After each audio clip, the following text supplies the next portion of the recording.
Appliquer une feuille d'or sur une image de Bouddha est un rituel d'offrande. Pour les bouddhistes, l'or représente l'éveil à la conscience, la spiritualité et l'ouverture vers la lumière céleste. Une feuille d'or, ça ressemble à ça. Pour vous dire à quel point c'est fin, dans 1 mm, on pourrait en mettre 8000. Regardez ce Bouddha couché dans une grotte birmane. On voit bien les feuilles d'or posées par les fidèles. C'est encore plus visible sur les pieds. Autre posture, Bouddha est debout. Les offrandes sont donc posées à ses pieds. Regardez-moi cette manucure. Cette image de Bouddha est recouverte de mosaïques de verre contenant des feuilles d'or. On voit bien par contraste les feuilles d'or posées par les fidèles sur la mosaïque noire. Pendant ce temps-là, en Chine, certains souhaitent apparemment se donner eux-mêmes avec leurs enfants en offrande. La taille de ses orteils.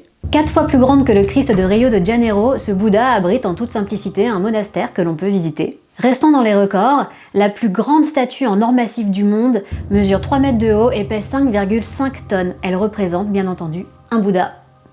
Cette image a une histoire incroyable. Il s'en est fallu de peu pour qu'elle soit définitivement perdue et oubliée, car elle avait été dissimulée sous une couche de plâtre puis laquée. C'est dans les années 1950 qu'une fissure a laissé apparaître le matériau d'origine. La main droite est posée sur le genou, effleurant la terre, la prenant assis à témoin de sa dernière méditation avant l'éveil, Bouddha signifiant d'ailleurs l'éveillé. Alors, qui vient avec moi appliquer une feuille d'or sur une image de Bouddha ?